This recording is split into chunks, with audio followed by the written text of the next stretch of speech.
Midterms are upon Auburn students, and fall break is so close I can taste it. However, most Auburn students will be back on the plains by Saturday.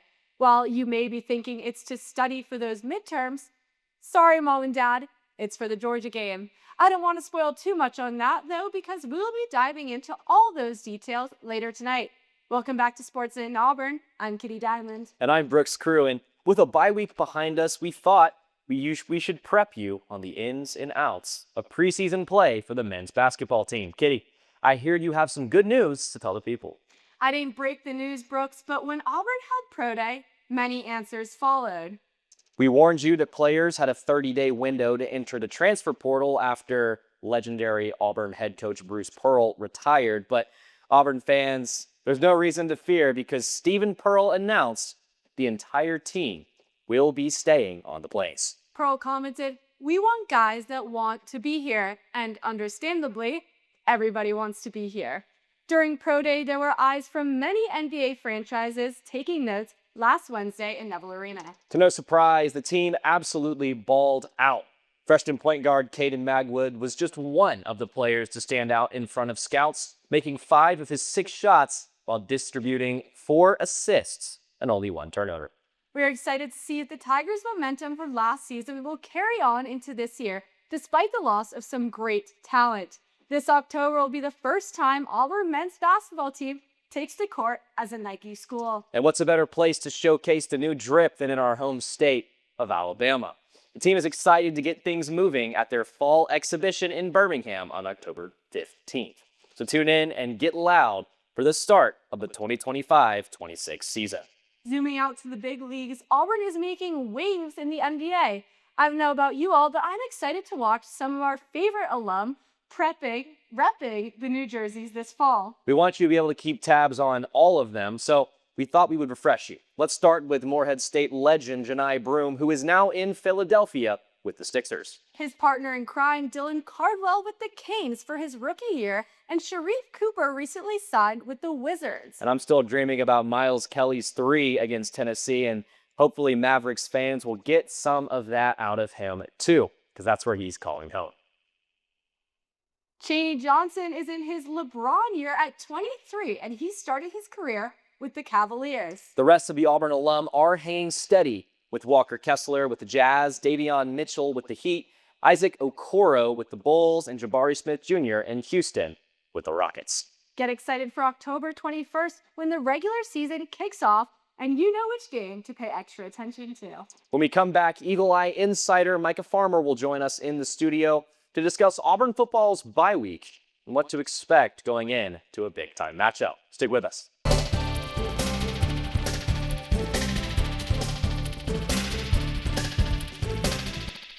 Welcome back to Sports Night in Auburn. Despite a strong start to the season, the Auburn football team has really struggled as of late to garner any forward momentum. They've fallen in 2 consecutive weeks to both Oklahoma and Texas A&M, and though both of those teams ended up being in the top 10, their next matchup may be their hardest yet. The Georgia Bulldogs, despite a recent loss to that little school across the state from us, are absolutely no slouch. But they'll have to take their journey into Jordan-Hare to take on the Tigers this Saturday at 6:30 p.m. The dress code, all Auburn, all orange. Our resident sports aficionado, Micah Farmer, joins me now in the studio to talk about this upcoming matchup. Micah, what does Auburn need to do to knock off the Bulldogs? Well, Brooks, you're going to be absolutely shocked to hear this, but Auburn needs to run the football. We've seen it the last couple weeks with Hugh Freeze talking about the team needs to commit to the run, we need to commit to the run, and he just has it on game day flat out. Against Oklahoma, against A&M, the running backs are not getting enough carries. It seems like he's saying it again this week. Auburn has to run the ball versus Georgia. I completely agree because this Georgia team, though they have been more vulnerable versus the pass than the run, they can start just keying in on the pass and letting their edge rushers pin their ears back if you show them that you aren't even going to try to run the ball. So get the ball to your running backs, Jeremiah Cobb, Damari Austin. Let them work out of the backfield and let Jackson Arnold settle in a little bit more, which is something Hugh Freeze talked about this week during his press conference. Take a listen. And truthfully, when we watch the film together, I'd love him to be a little freer, particularly with the playmakers that we have. And there's times I think he probably would be if we could hold up just maybe another half a second. Completely agree with Freeze on that. Arnold has to just be a little more comfortable in the pocket. You've seen it against Oklahoma and then against A&M. He's freezing a lot, and that's fun these plays to break down. Edge rushers are getting home while he's stuck in the pocket. If the offense is going to move forward, you need to have Jackson Arnold start doing the same. Get out of the pocket, use his legs. Then as far as the defense, Georgia's really been at home running the ball so far this year. Contain that run game. Make Gunnar Stockton throw the ball and beat you. We'll talk about this a little bit more in just a moment. When he's forced to do that, it's not always a guarantee for the Bulldogs as a pros.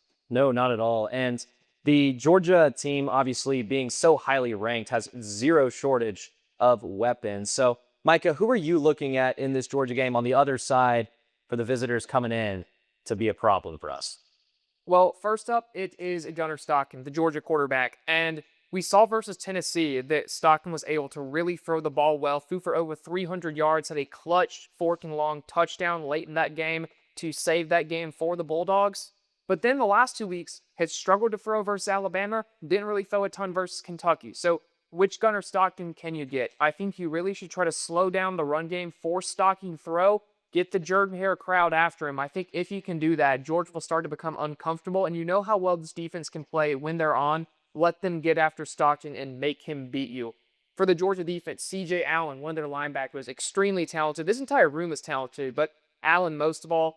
He has multiple sacks in the year and is second on this team in sacks so far this season. Is also very savvy against the run, great at filling correct gaps, can also play decent coverage.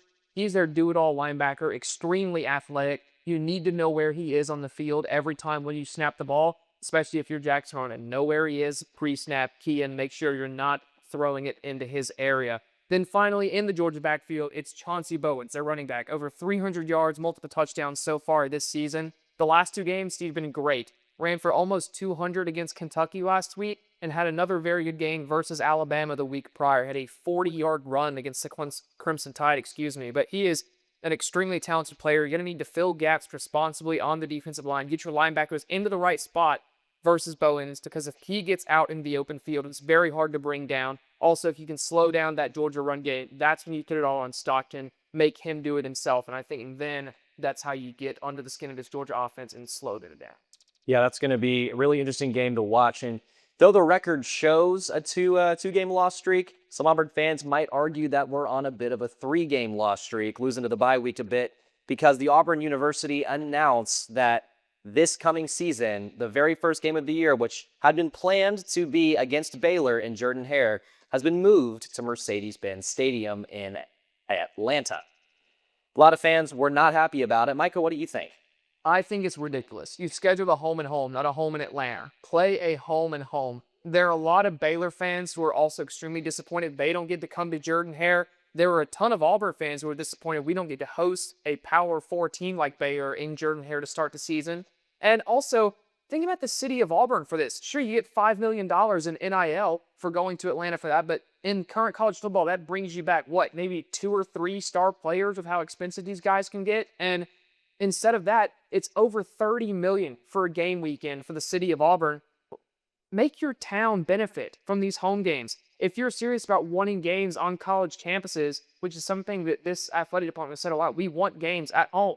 Take the games at home. Don't send them out to Atlanta. It's completely ridiculous, and I think a lot of Auburn fans are rightfully upset with this, Brooks. Yeah, one of the hard things about working with a guy like Micah is you never really know quite what he's thinking, but nevertheless, it's always a pleasure to have you, Micah. That's all the time we have for this segment, but don't go anywhere. When we return, myself and Eagle Eye reporter Cohen Dalzell will dive into all things Auburn men's sports in Eagle Eye's Men's Minute.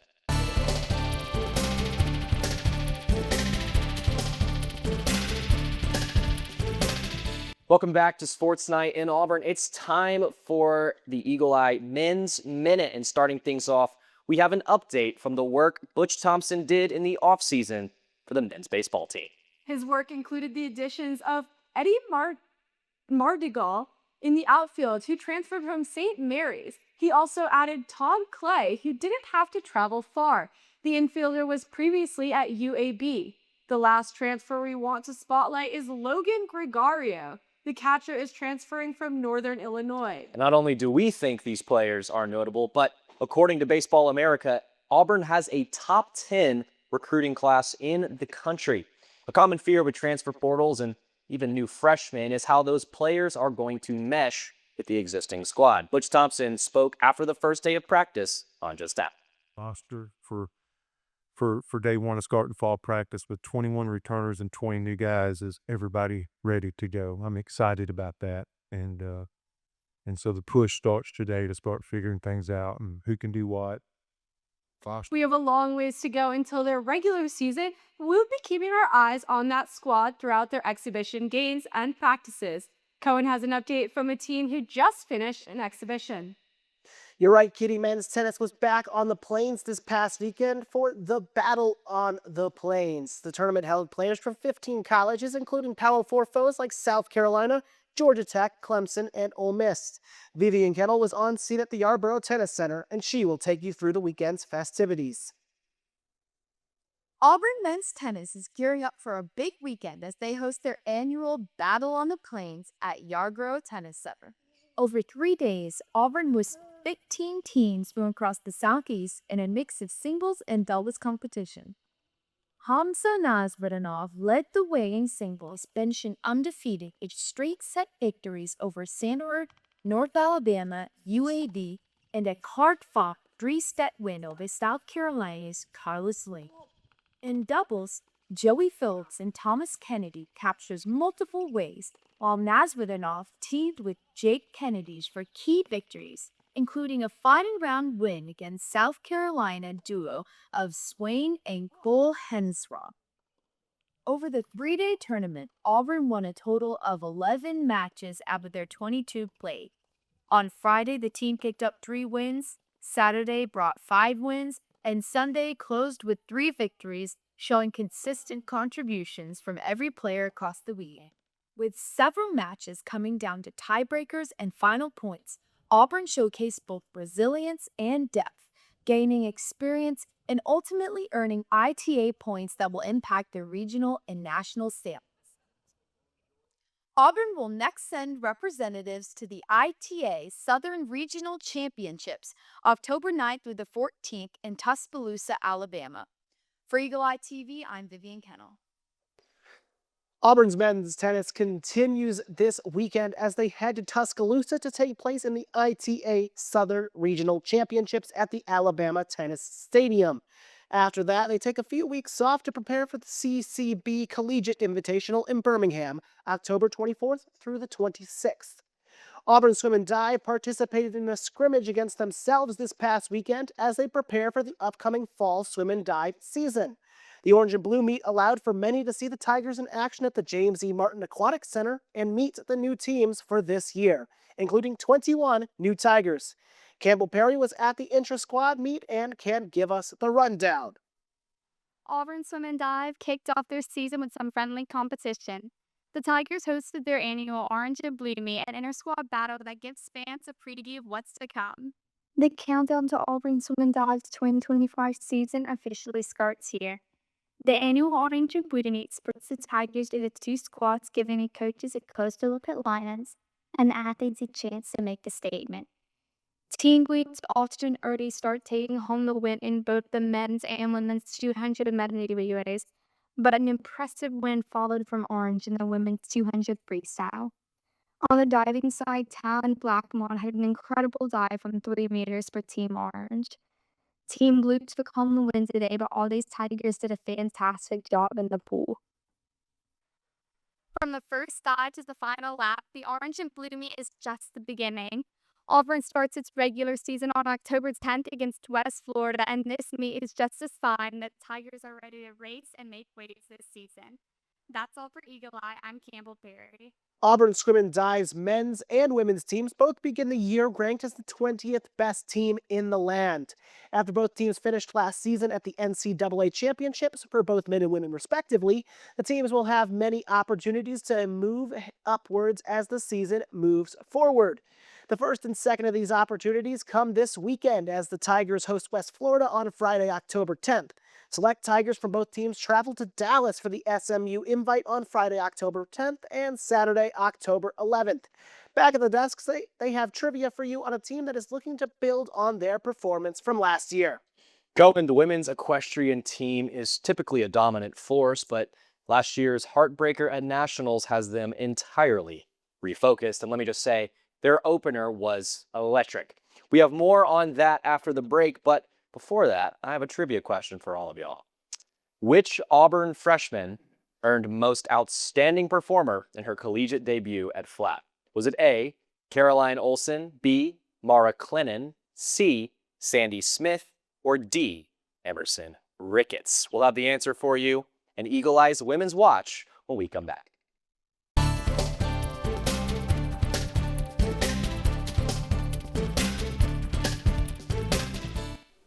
Before the break, Brooks asked which Auburn freshman earned Most Outstanding Performer in her collegiate debut in Flat. Is it A, Caroline Olson, B, Mara Clennon, C, Sammy Smith, or D, Emerson Ricketts? The correct answer is A, Caroline Olson. What a way to start her career with the Tigers. Most Outstanding Performer in Flat and her first time competing on the Plains. The number 4 Auburn equestrian team faced off against number 8 Baylor this past Saturday, October 4th, and they came out with a bang. The team won 16-2, debuting their 2025-2026 season off in a dominant manner. The Tigers won all 4 events and swept the Most Outstanding Performer honors in victory. Up next, the Tigers host Barry on October 17th, and you won't want to miss it. I have a sneaky suspicion that these Lady Tigers might move up the rankings. But Cohen, I hear you have the scoop on a team who is clawing their way to national rankings for the first time this season. And Kitty, they are right there. Auburn volleyball inched closer to the top 25 this week after receiving votes in the poll last Monday. The Tigers now have received 10 votes to be in the top 25, showing that their winning ways are catching eyes nationwide. Auburn volleyball started off the week with a good chance to push themselves into the top 25 as they faced the number 23 Florida Gators on the road last Thursday. The Tigers and Gators split the first 2 sets with both teams looking like they wanted this match badly. Florida won set 3 and forced a must-win set for Auburn, which they fought hard in, pushing it to extra points before falling 27-25 in Gainesville. Auburn's block looked ferocious with Kate Mansfield picking up 6 blocks and the team picking up 14. Auburn also hit better than the Gators, hitting 280 compared to the Florida 271. Lauren Dreves also had a monster night for Auburn, recording 19 kills on 381 hitting. Despite their best efforts, however, a well-spread-out Gator attack and 14 blocks of their own kept Auburn at bay and took a big one from Auburn, 3-1. After the frustrating loss to Florida, the Tigers stayed on the road as they headed to Oxford, Mississippi to take on Ole Miss. Auburn dominated the match on the road as they earned a 3-0 sweep of the Rebels behind a powerful block. The block was once again spearheaded by Kate Mansfield, who racked up 5 blocks in the match and forced Rebels hitters wide all afternoon. The Tigers held Ole Miss to just .139 hitting.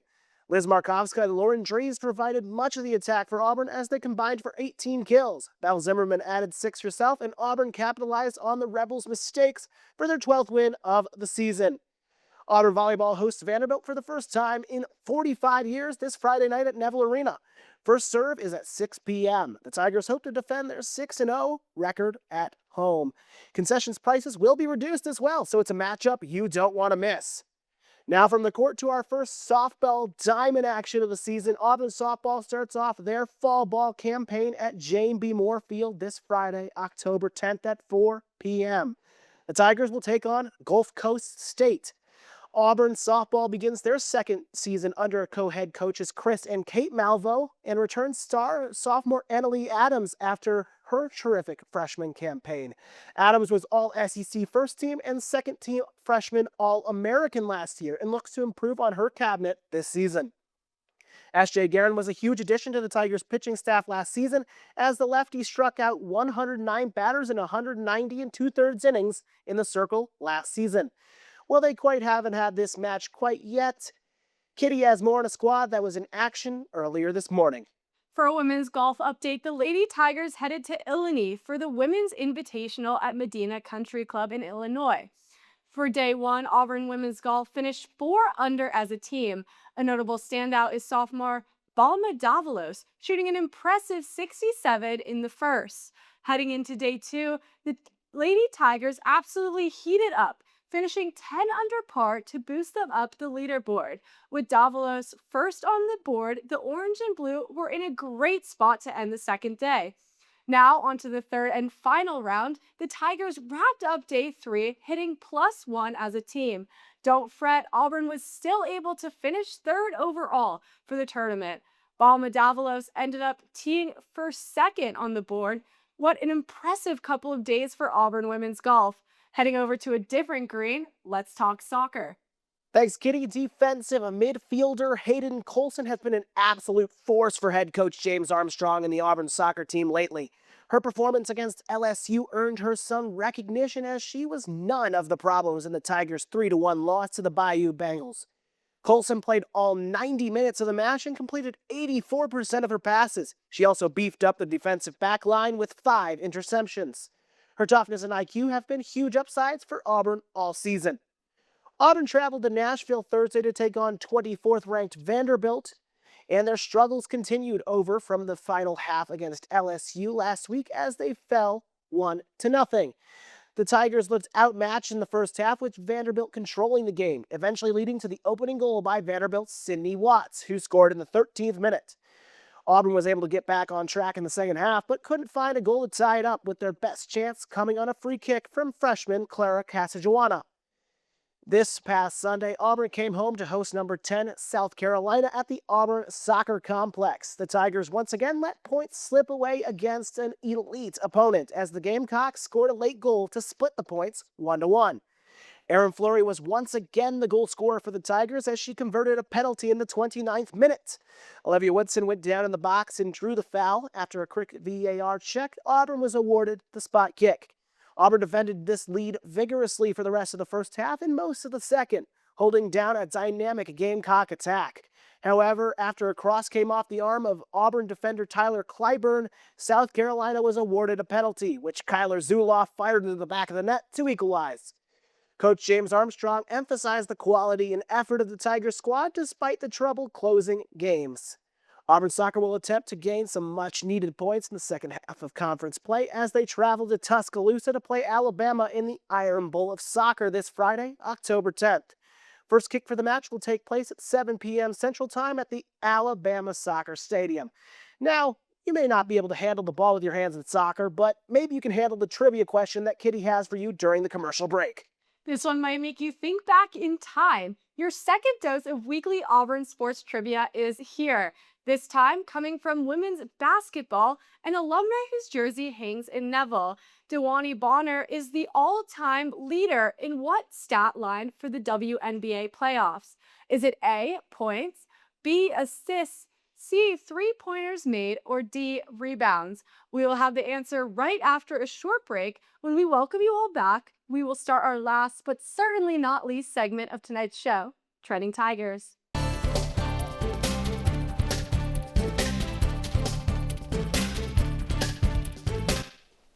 Welcome back to Sports Night in Auburn. We left off. Kitty promised you an answer to our second trivia question, which was, Dewana Bonner is the all-time leader in what stat line for the WNBA playoffs? Was it A, points, B, assists, C, three-pointers made, or D, rebounds? The answer? Letter D, rebounds. We're certainly proud to have a former Tiger leading the charge in setting records in the WNBA.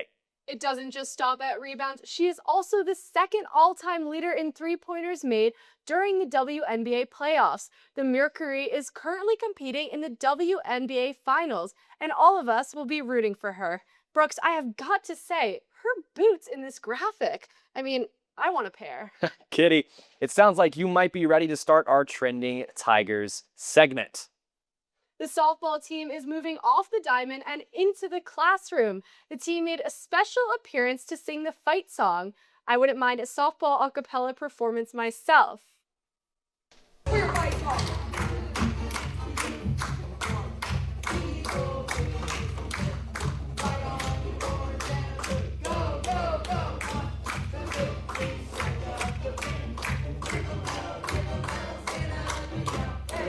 Another team stepping out of their typical arena, the equestrian team hosted a carnival this past Saturday. Kids got the chance to ride horses and play in a bouncy house.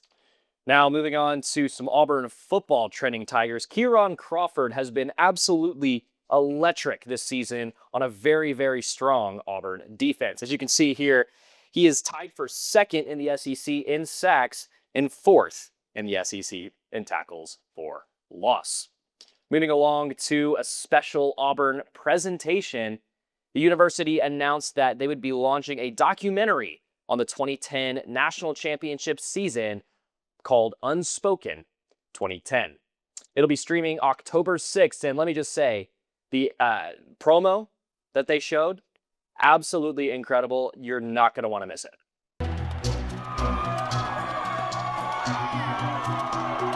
Flash that smile, Cam. He's got lots at Kirkland. Touchdown, Auburn! Touchdown, Auburn! They never whistled it dead. He never went down. He just kept going. Mom and Dad, if you're watching this, I'm sorry. Oh, why are you recording? I'm not. You're sketching. You're recording. The red light's on. And you got a long last name, dog. I ain't gonna even lie to you, dog. I'll be like 6 months before I spell all that right there. Okay, you want me to tell that? Yeah. Okay. Yeah, that was kind of forgotten about that. Yeah, I remember that. I do remember. I remember that. I'm seeing it. I remember it a little bit fuzzy, but it's there. Oh, God, I forgot his name. I do remember this. I think we went into a gas station. In the famous words of Adele, rumor has it that. What, sorry? We did. Hey, and you can quote that. You're kidding me. That I did not know. That's good. I didn't know that. I did not know that. Did Tim corroborate it? Well, I will tell you this. So, Yeah, I don't know. I don't know if I need to say that. He's lying. I want to hear Coach Chiswick's perspective on that when this comes out. On that note, that's all we have time for today. For more Sports Night in Auburn and Eagle Eye Sports, follow our Instagram and Twitter pages. Make sure to subscribe right here on YouTube and tune in every single week. My name is Kitty Diamond. And for all of us here in the Eagle Eye studio, Cohen and Micah, and for everyone behind the camera, our producer is Sophia Weber. I'm Brooks Crew. This has been Sports Night in Auburn. Good night and War Eagle.